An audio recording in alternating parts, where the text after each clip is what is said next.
It's time to call the Plumber Ghostbusters for Map 3, Spirit Drains. So I've made it no secret I'm not a fan of linear map design, and this is the most linear design for Rust yet, not even any secrets and a point of no return for the final gauntlet. That pretty much sums up the map as a whole to be a gauntlet of enemies, from old enemies like Archviles, Mancubi, and Pain Elementals to introducing the Visago. It's a nice new enemy. It leaves behind fire to introduce a denial attack, which is certainly unique, but this is a critique of the maps rather than the enemies, so I can't credit it. That's not to say it's poorly designed. The visuals are very nicely designed with a cavern base. The best way I describe it is it's like Romero's Sigil. It has nice visuals and will certainly prove challenging on UV, but I feel it could have been a bit more with more open map design, or at least some secrets. It's time to go down on the fire in Map 4, Descending Inferno. This map introduces the Mindweaver, which is basically a mini spider mastermind, in addition to Shock Trooper and Incinerator if you didn't hit the secret map. This is another map that feels a bit on the linear side, but at least has secrets and feels more open, even having shortcut doors as you go through it, which are always satisfying. Aesthetically, it's a nice blend of a more industrial tech base and a more cavernous and lava-filled hellish exterior, and the map as always offers plenty of challenge on UV. Even though I'm not the biggest fan of hit scanners, the Mindweavers can certainly throw you for a loop. As a whole, it's a fairly competent map with a good aesthetic, good use of verticality, and utilizes its cast of demons to good effect.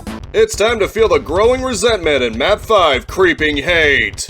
I'd compare this map to the one right before it. It's a mostly linear gauntlet, but at least it has some secrets off the beaten path, and it has a really well-designed aesthetic. The theme of tech-based merged with hell is even stronger in this one. The teeth lining some archways are certainly a nice touch, and the cavernous areas are more red rock. This map also brings back the Spider Mastermind, as well as the Cyber Demon if you aren't running on the lowest difficulty, so that certainly shows it isn't messing around with both OG bosses. It's also definitely getting harder with things like Shock Troopers in greater numbers. It being relatively linear didn't stop it from at least proving to be very engaging and pleasing to look at, so I'd say it's overall good. It's time to throw more spirits into the pile in Map 13, Soul Silo.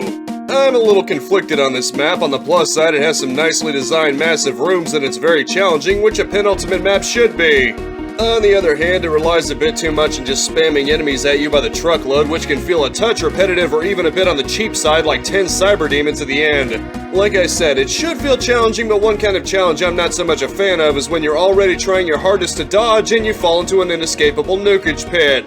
This is a matter of opinion, but it felt very much like trial and error, which wasn't my favorite kind of challenge.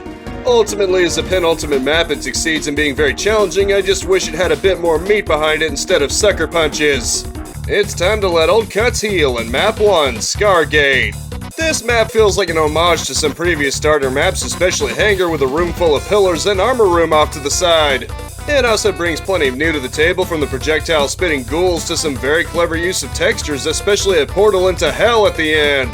The way forward looks linear, but there's 2 substantial outdoor areas you can find to get a chain gun and even a freaking rocket launcher. It even has the monster condo trick where there's a berserk bag at the beginning, but only if you're fast enough to grab it before it's sealed off. Overall, I'd say this is a very good starter map. It effectively blends old and new and even homages the alpha version with believable elements like cards on a table.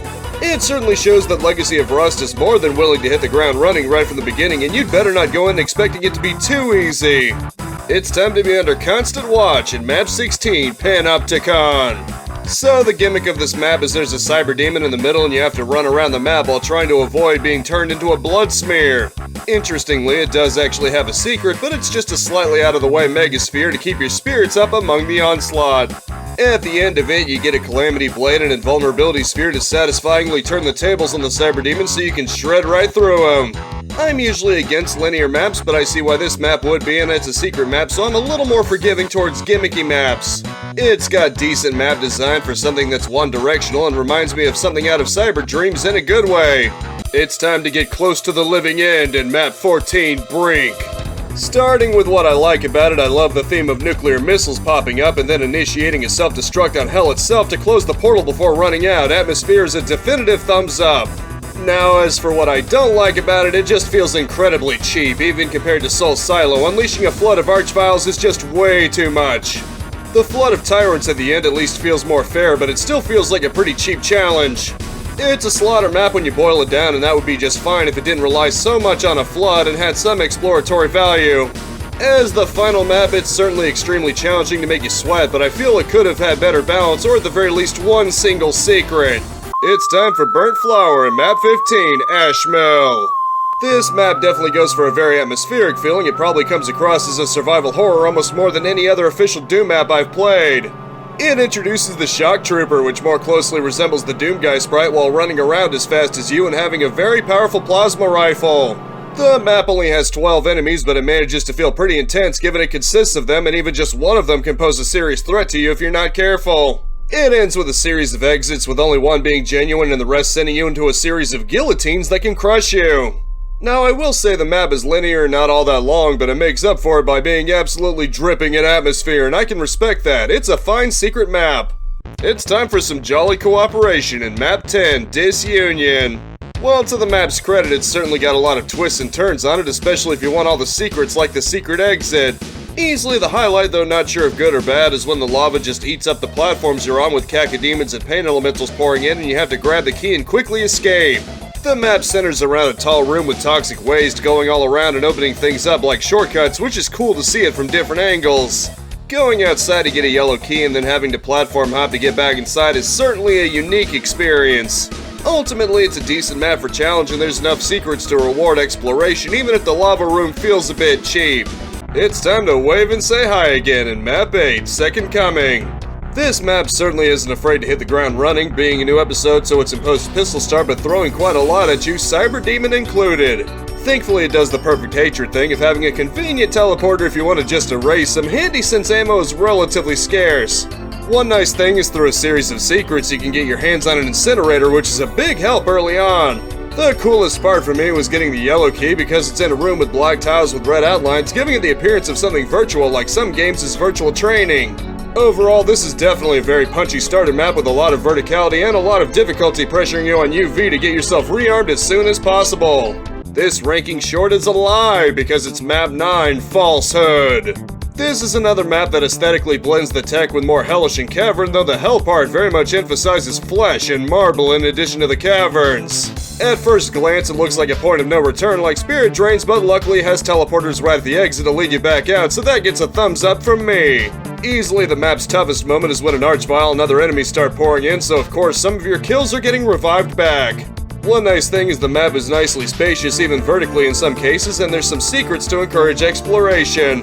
Ultimately, it's a map that very much raises the pressure, but you're gaining back most of your stuff, so it feels more than fair. It's time for Hallway Screams in Map 11, Echoes of Pain.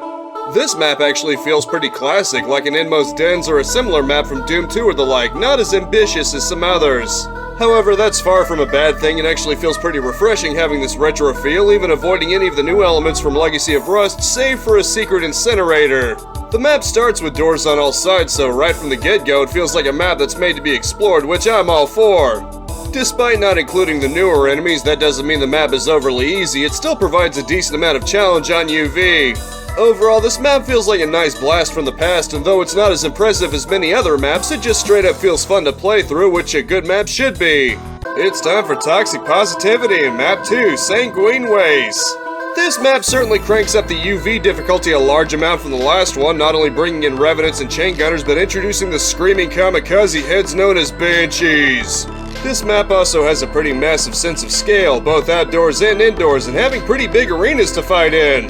This also includes a good amount of secrets, including one sequence of secrets involving a red key and a secret locked door to get to a secret exit that I missed when I was first streaming this. One nice thing is more thematic switches to mark things like arrows for moving platforms up and down. Overall, I'd say it nicely improves over the first map and definitely brings things up a few notches both for scale and difficulty. It's time to abandon all hope in Map 7, Forfeited Salvation.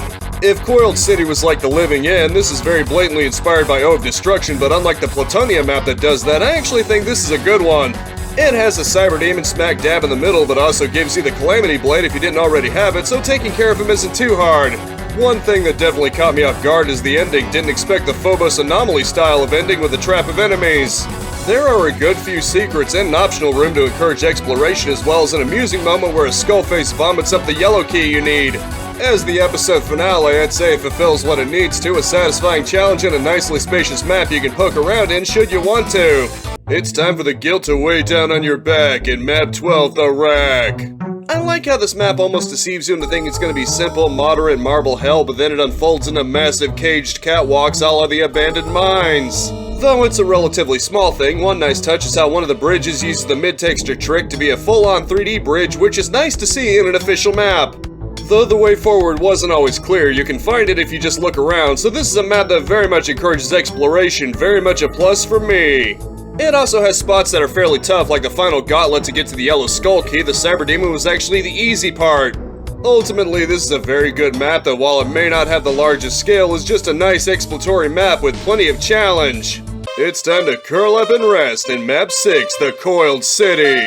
Perhaps the best way I can describe this map is it's like the living end on all kinds of steroids in the best way possible. It's a massive map where you can easily get sniped from Visago or shock troopers, and I found myself running out of ammo even going into the map fully stocked. One nice thing is there's also more than a few secrets, including the Calamity Blade, which is basically the BFG replacement, and it more than lives up to it with its wide sweeping beam if charged. Combine this with a map feeling very non-linear with its various paths to take, and it very much excels as a map.